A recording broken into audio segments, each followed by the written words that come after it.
Wars and natural disasters usually create major economic upheavals. However, despite their destructiveness, they are often presented as economic opportunities. Can this really be so? Or are wars and natural disasters just destructive? I'm Jamie Stevenson, and with me to discuss this economics of destruction is David Seymour from the Frontier Center for Public Policy. There's a common notion that wars can stimulate economies. For example, many people believe that World War II brought Western economies out of the Great Depression. However, as this series is about the unseen side of economic events and policies, how does the lesson apply to this belief? Well, it's true that these beliefs were especially common around the end of World War II, but it's also true that they're still common today. Just as weapons contracts are often reported as bolstering regional economies, so are reconstruction contracts in countries ruined by war. And these reports suggest that war can be an economic driver, but that's true only if you focus narrowly on some of the short-term economic consequences. Just like the broken windows example, it makes sense that destruction can't generate wealth.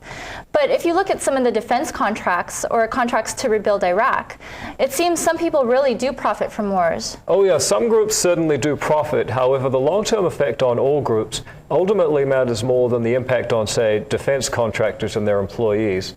So war and destruction create the need for weapons and infrastructure, but need is not demand. If need is the capacity to consume, then demand is the capacity to pay the going rate for it. As, for example, Zimbabwe has a much greater need than Canada, but Canada has much greater demand.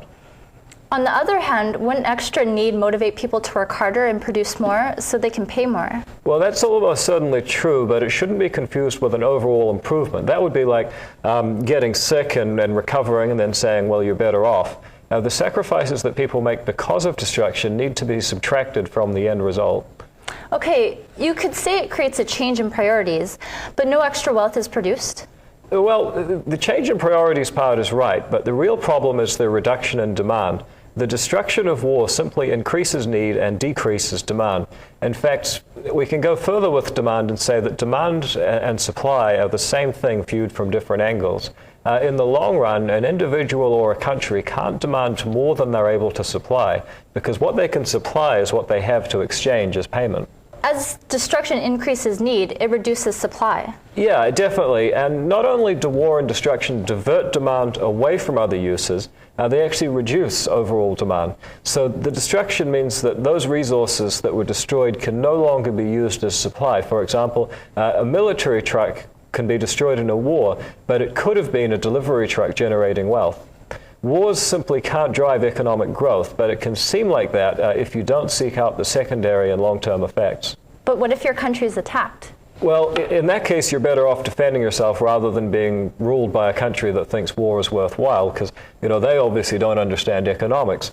Of course, people oppose war for humanitarian reasons, but it also helps to understand that wars cannot make people richer in the long run or on average. So to summarize the economics of war and destruction, the belief that wars can stimulate economies is widespread, but wrong. Wars can create need, but the need is not the same as the ability to pay. Destruction can divert resources away from the productive activities and reduce the overall ability to pay. This was the third episode of On the Other Hand. Each episode applies the basic lesson from economics in one lesson to an economic policy question.